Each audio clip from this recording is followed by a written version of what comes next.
시험 대비 개념 테스트 시간입니다. 이번 시간은 집합과 명제에 대해서 배우도록 하겠습니다. 집합과 명제 단어는 용어의 뜻만 잘 기억하고 있어도 쉽게 풀 수 있는 문제들이 많아요. 그래서 집합과 명제 단원에서는 걔가 나타내는 게 뭘 나타내는 건지, 예를 들어 집합이 뭔지, 원소가 뭔지, 유한집합이 뭔지 이런 용어들을 잘 기억하고 있어야 돼. 그래야지 문제에서 물어봤을 때 아, 얘가 이걸 물어보는 거다. 그거를 캐치해서 문제를 풀 수 있도록 해야 되니까 지금부터 용어의 뜻을 잘 정리해 가면서 공부해 보도록 합시다. 자, 그럼 집합부터 시작을 해 보도록 할게요. 자, 어떤 기준에 따라 대상을 분명하게 정할 수 있을 때 그 대상들의 모임을 우리가 집합이라고 합니다. 그래서 모여라 그러면 모여야 되는데 그 모이는 애들이 딱 특정한 성질이 있어야지. 뭐 잘생긴 아이들의 모임 그러면 잘생겼다는 거는 사람마다 주관적인 거기 때문에 누구나 딱 정확하게 설명을 할 수 있는 게 아니잖아. 그래서 그런 건 집합이 될 수 없고, 뭐 안경을 낀 아이들의 모임 이런 거는 안경을 썼다 안 썼다는 우리가 구분할 수 있으니까 집합이 될 수 있겠지. 이런 식으로 집합이라는 건 누구나 분명하게 정할 수 있는 거, 누구나 딱 나눌 수 있는 애들을 모아놓은 게 집합이라는 거야. 그러면 그 집합을 이루고 있는 대상 하나하나를 원소라고 합니다. 그러면 집합과 원소 사이에 관계가 있겠죠. 자, A가 집합 A의 원소일 때 스몰 a는 집합 A에 속한다. 여기서 우리가 보통 원소들은 알파벳 소문자로 보통은 나타내고요. 집합 기호를 나타낼 때는 알파벳 대문자로 보통 쓰자고 우리 약속을 해놨어. 그래서 선생님 지금 뭐 A가 집합 A에 속한다 그랬을 때 그 A라는 건 원소를 얘기하는 거기 때문에 스몰 a를 써야 되는 거고, 집합 A다 그러면 집합 이름을 얘기하는 거기 때문에 대문자로 쓰셔야 되는 거. 자, 그럼 A는 집합 A에 속한다 라는 뜻이고, 기호로는 어떻게 쓰냐면 수학은 말로 귀찮게 막 나열하는 거 싫어한다 그러잖아. 그래서 다 수학적 기호로 표현을 할 수가 있어야 돼. 물론 반대로 수학적 기호를 보고 여러분들이 말로 해석도 할 수 있어야 되겠지. 집합과 명제는 그것만 해결할 수 있으면 완벽하게 다 맞출 수 있는 단원이야. 그럼 다시 한번 보자. 자, A는 집합 A에 속한다라는 걸 기호로 나타내면 어떻게 하냐면 원소 A가 집합 A에 속한다 또는 원소이다, 이렇게 삼지창 표시로 이렇게 얘는 원소랑 집합 사이에만 쓸 수 있는 기호예요. 자, 그 다음에 A가 집합 A의 원소가 아닐 때는 A는 집합 A에 속하지 않는다라고 하며, 이것을 기호로는 원소가 집합 A에 속하지 않는다. 그래서 않는다 하면 이렇게 짝대기 걷던 거 기억나지? 그렇게 해주면 되는 거. 그래서 집합 A가 A의 원소다 그러면은 삼지창 표시, 원소가 아니다 그러면 삼지창이다, 이렇게 짝대기 그은 거, 그거만 기억해 주시면 되는 거. 자, 그럼 개념 체크 1번 봐볼게. 다음 중 집합인 것을 고르세요 그랬어요. 15의 양의 약수의 모임. 15의 양의 약수 우리 구분할 수 있으니까 집합 당연히 되겠죠. 큰 정수의 모임. 크다라는 게 애매하다고 그랬으니까 이건 안 될 거고. 자, 50에 가깝다. 가깝다라는 것도 애매모호하잖아요. 3보다 크고 10보다 작다.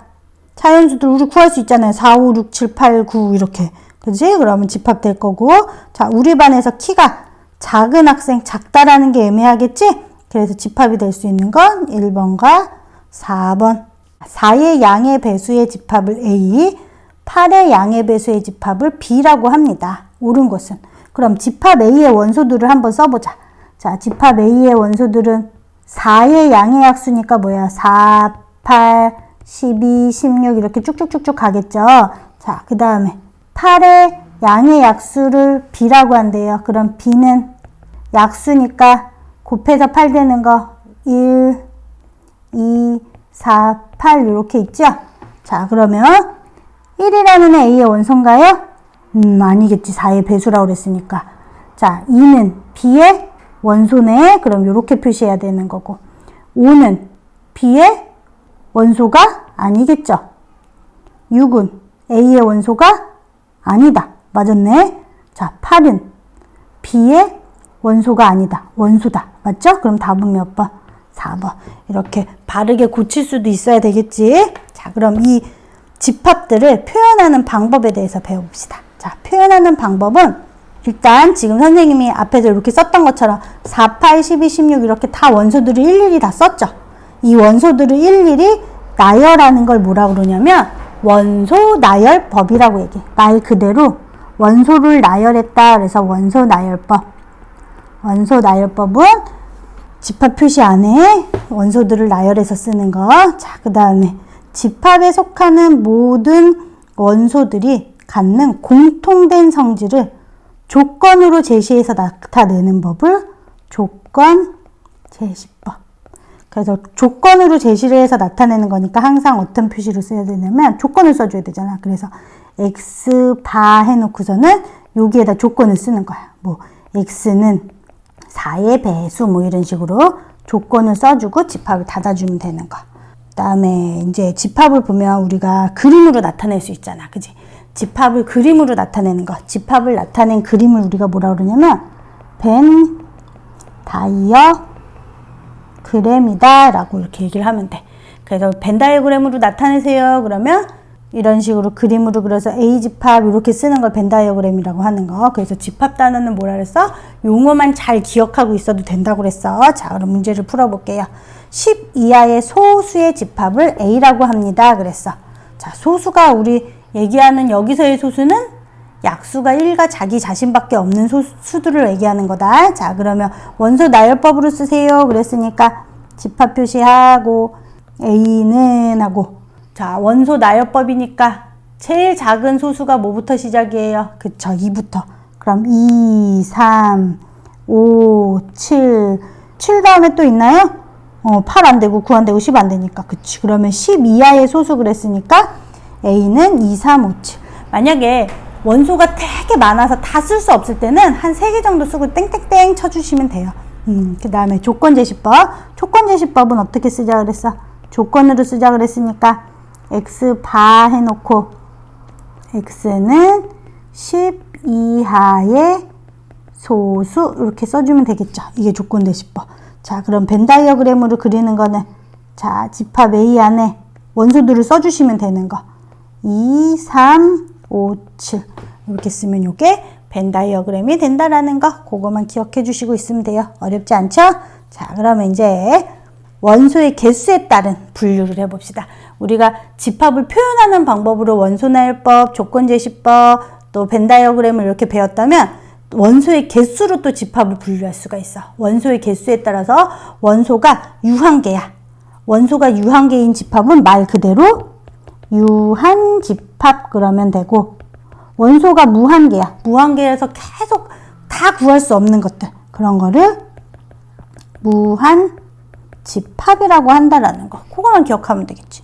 근데 원소가 하나도 없는 집합이 있을 수도 있지. 그런 애들을 뭐라 그러냐면 공집합이라고 합니다. 그래서 기호로 공집합은 어떻게 표시하냐면 이렇게 동그라미 치고 X자 이렇게 이거를 공집합이라는 표시야. 자, 공집합을 나타낼 땐 이렇게. 그리고 간혹 여기서 추가로 공집합을 표시할 때는 그냥 공집합만 이렇게 표시하지 여기 집합 안에 이렇게 쓰나요? 안 쓰나요? 얘랑 얘는 다른 거야. 가끔 원소를 물어볼 때 원소의 개수를 물어볼 때 얘랑 얘랑 같은 애로 혼동하는 애가 있는데 얘는 뭘 얘기하는 거냐면 공집합이야. 근데 얘는 뭘 얘기하는 거야? 공집합을 원소로 하는 집합인 거야. 그래도 공집합이랑 얘는 다른 거예요. 헷갈리시면 안 돼요. 자, 그럼 집합 분류 어떻게 한다? 원소의 개수가 유한계면 유한집합, 무한계면 무한집합. 다음 원소가 하나도 없는 집합을 공집합이라고 한다는 거. 자, 그래서 원소의 개수를 나타내는 방법은 우리 넘버의 약자를 써갖고 앞에다 n을 쓸 거야. 그래서 집합 A가 유한집합일 때 집합 A의 원소의 개수를 기호로 이렇게 NA라고 씁니다. 특히 N 요거 무슨 표시? 그치, 공집합. 그럼 공집합의 원소의 개수는 뭐라 그랬어요? 공집합은 원소가 하나도 없다 그랬으니까 0개겠지. 그거만 조심하면 돼. 그럼 아까 했다. 이렇게 돼 있으면 어떻게 될까? 공집합을 원소로 하는 집합의 원소의 개수는. 얘는 공집합이라는 집합을 원소로 하니까 1이 되는 거야. 요거랑 요거 구분할 수 있어야 됩니다. 개념 체크 3번. 아래의 집합에 대하여 다음을 있는 대로 고르세요. 그랬어. A는 x/x는 6의 양의 약수. B는 x/x는 9의 양의 이거 배수라고 바꿉시다. 배수. 그 다음에 C는 x/x는 1보다 크고 5보다 작은 자연수. D는 2보다 크고 4보다 작은 짝수. 이렇게 됐어. 자, 그러면 우리가 이렇게 조건제시법으로 돼 있으면 원소 나열법을 한번 써볼게요. 집합 A는 6의 약수니까 1, 2, 3, 6. 자, 9의 배수니까 9, 18, 27 계속 나가겠죠. 그럼 점점점 이렇게 치면 되고, 그 다음 1과 5 사이의 자연수는 2, 3, 4. 2하고 4 사이에 짝수가 있나요? 없으니까 공집합 이렇게 되겠네. 자, 그럼 유한집합은 원소가 유한계인 거니까 A, C. 공집합도 당연히 원소의 개수 0개니까 유한계인 거야. 그 다음에 무한집합은 계속 나가는 거 B. 공집합은 D. 이렇게 쓸 수 있겠죠? 자, 그 다음 개념 체크 4번. 다음 중 옳은 것은, 자, A가 0이라는 원소를 갖는 집합입니다. 그럼 NA가 뭐랬어? A의 원소의 개수라고 그랬으니까 뭐라고 써야 돼? 1 이러고 쓰면 되는 거겠지. 자, 그 다음에 N 공집합이랑 3인 원소로 하는 거니까 원소 개수 몇 개? 2개. 자, 3번은 원소 개수 몇 개? 3개. 거기서 원소 개수 몇 개를 뺀다? 2개를 뺀다. 1 맞겠네요, 그럼. 자, N이라는 건 넘버의 약자라고 그랬으니까 원소의 개수만 따지면 되는 거야. 그 다음에 3을 원소로 하는 집합이니까 원소 개수는 1개죠. 5를 원소로 하는 집합의 원소의 개수도 1개. 그럼 얘네들은 같아야 되겠죠? 자, 그 다음에 얘는 0이라는 원소를 갖는 집합인 거니까 원소 개수 1개. 공집합의 원소의 개수는 0개. 공집합을 원소로 하는 집합인 거니까 1개. 그 다음에 2개. 더하면 얼마? 4. 그래서 답은 3번 이렇게 되겠다. 자, 그럼 이제 집합 사이의 포함 관계를 봐봅시다. 두 번째, 집합 사이의 포함 관계. 집합 사이의 포함 관계는 집합과 집합 사이에 어떤 관계가 있는지를 찾는 거예요.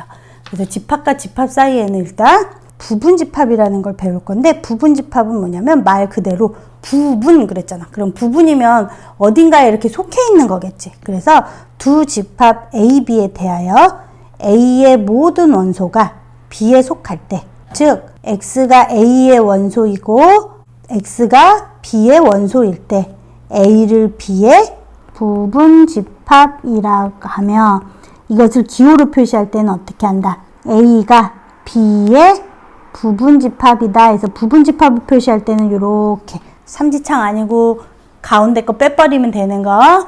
X가 A의 원소다, B의 원소다 이렇게 나타낼 때는, 자, 그래서 부분집합을 표시할 때는 이렇게 벤 다이어그램으로 그리면 A의 원소들이 B에 다 속한다고 그랬으니까 어떻게 돼야 돼? 이렇게 B가 바깥에 있는 거 이렇게 그릴 수 있겠죠? 이게 A가 B에 포함된다라는 소린 거. 집합 A가 집합 B의 부분집합이 아닐 때는 어떻게 표시하냐면, 우리 아니다 표시는 짝대기 그으면 되니까 이렇게 짝대기만 그어주시면 되는 거.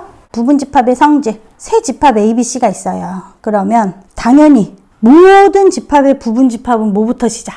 그치, 공집합부터 시작. 그래서 공집합은 모든 집합의 부분집합이 되는 거. 그거 기억해 주시면 되고, 자기 자신도 부분집합 될 수 있죠. 그래서 A는 A의 부분집합이 된다라는 거. 두 번째는 A가 B의 부분집합이야. B는 또 C의 부분집합이야. 그럼 B가 가운데 꼈지? 당연히 A도 C의 부분집합이 되겠죠. 네. A가 B의 부분집합이야. 근데 B는 또 누구의? C의 부분집합이야. 그럼 B를 없앤다고 생각하면 A 당연히 C에 들어가겠죠? 그래서 요것만 기억을 잘 해주시면 돼요. 자, 그럼 이제 개념 체크 5번. 집합 이사의 부분집합을 구하세요. 자, 부분집합을 쓰라고 그랬으니까 일단 다 써보자. 부분집합에서 제일 먼저 써야 되는 거, 원소가 하나도 없는 거, 뭐부터? 공집합.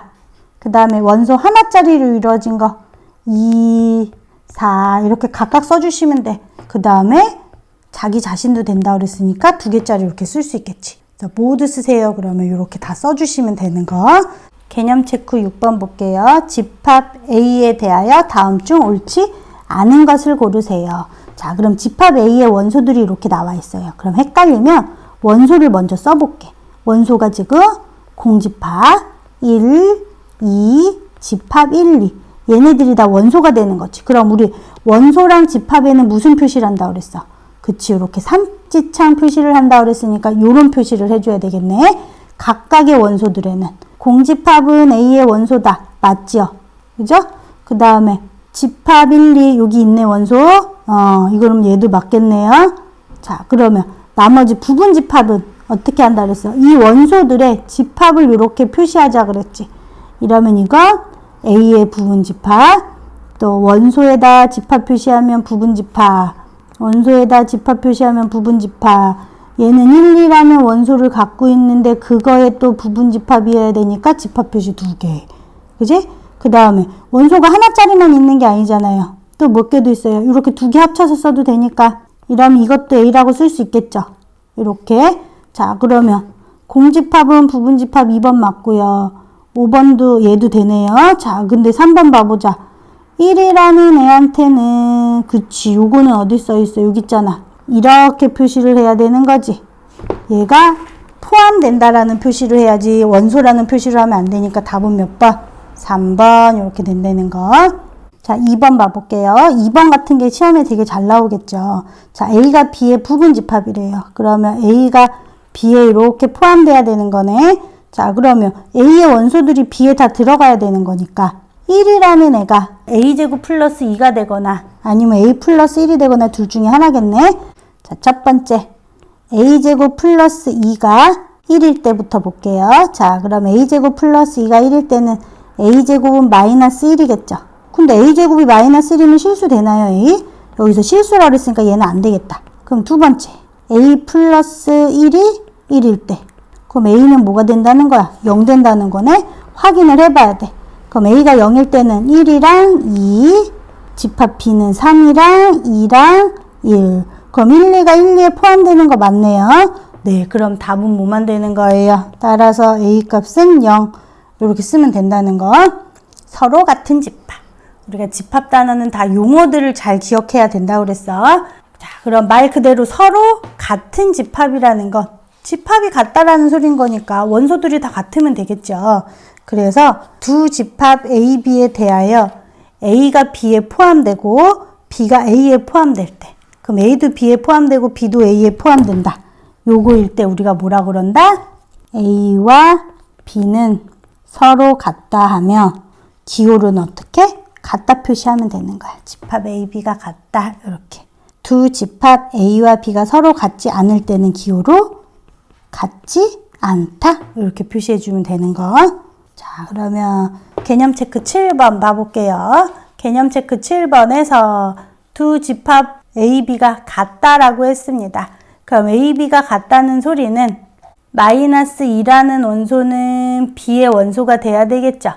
그죠? 그 다음에 A제곱 플러스 2A도 B의 원소가 돼야 되겠네. 자, 그럼 첫 번째 우리가 생각할 수 있는 게 A제곱 플러스 2A가 누가 되면 되는 거야? 3이 되면 되겠지. 그러면 A제곱 플러스 2A 마이너스 3은 0인 거니까 A 플러스 3, A 마이너스 1은 0 이렇게 쓸 수 있겠죠. 그럼 A는 마이너스 3 또는 1 이렇게 나오겠네. 자, 그러면 확인을 해봐야 돼. 마이너스 3이랑 1이랑 둘 다 되는지 안 되는지. 자, A가 마이너스 3일 때 해봅시다. 그럼 집합 A는 원소가 마이너스 2는 원래 있었고 A제곱 플러스 2A는 3이라고 그랬으니까 이렇게 쓰면 되고 집합 B만 구해보면 되죠. 3은 있어요. 자, A가 마이너스 3이니까 집어넣으면 3, 3은 9 플러스 9니까 뭐가 되는 거야?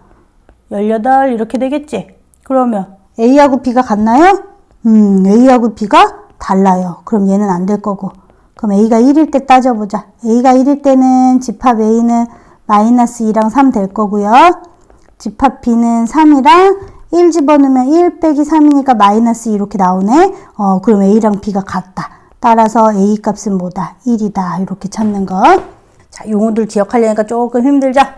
자, 몇 개 안 남았어, 이제. 조금 더 힘을 내서. 자, 진부분 집합 볼게요.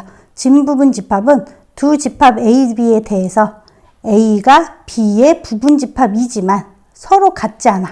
그 소리는 무슨 소리냐면 자기 자신을 빼라는 소리랑 똑같아. 자기 자신 빼고 나머지 부분집합만 쓰라는 거니까. 자, A가 B의 부분집합이지만 서로 같지 않아, A, B가.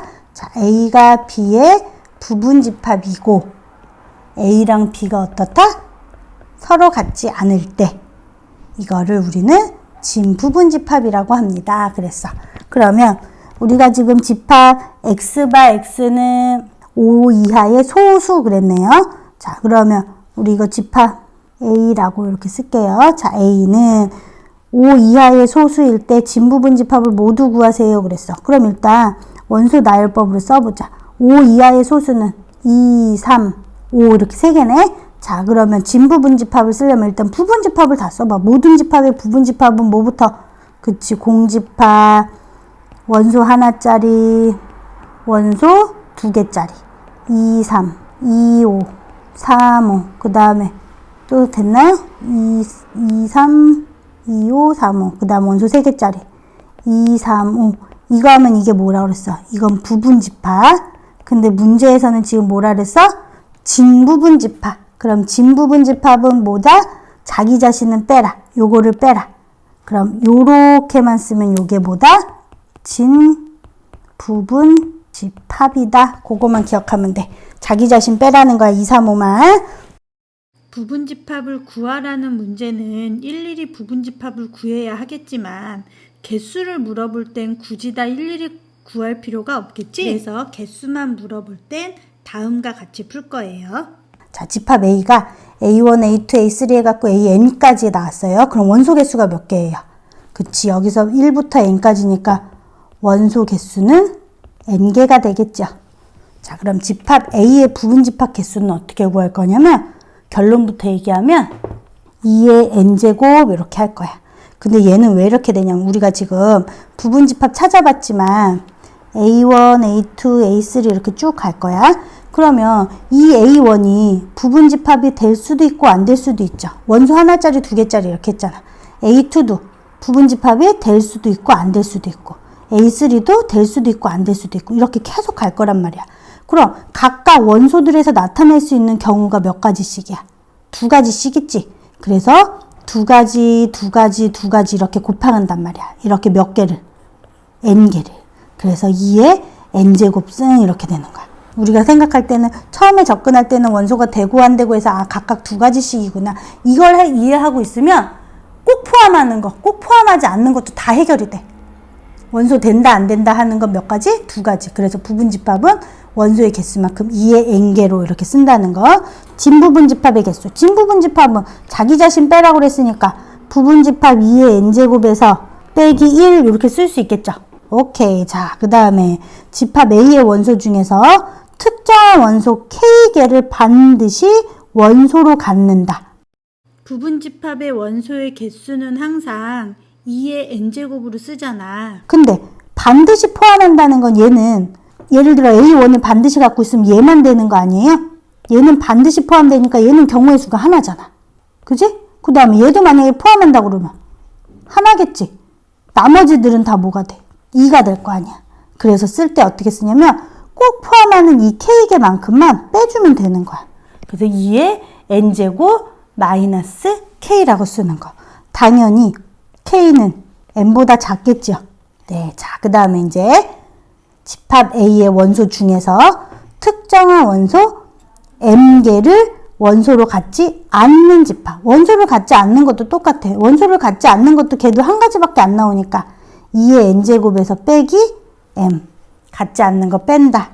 요거 지금 선생님이 얘기하는 거 왜 이게 공식이 이렇게 나온지 이해 안 가는 사람은 다음 시간에 와서 선생님한테 질문해 주세요. 자, 그 다음에 집합 A의 원소 중에서 특정 원소 K개는 반드시 갖고 M개는 반드시 갖지 않는 부분집합은 2에 포함하는 거 빼고 포함하지 않는 것도 빼서 K 플러스 M이 M보다 작다 이렇게 표시하면 된다는 거 그거만 기억해 주시면 됩니다.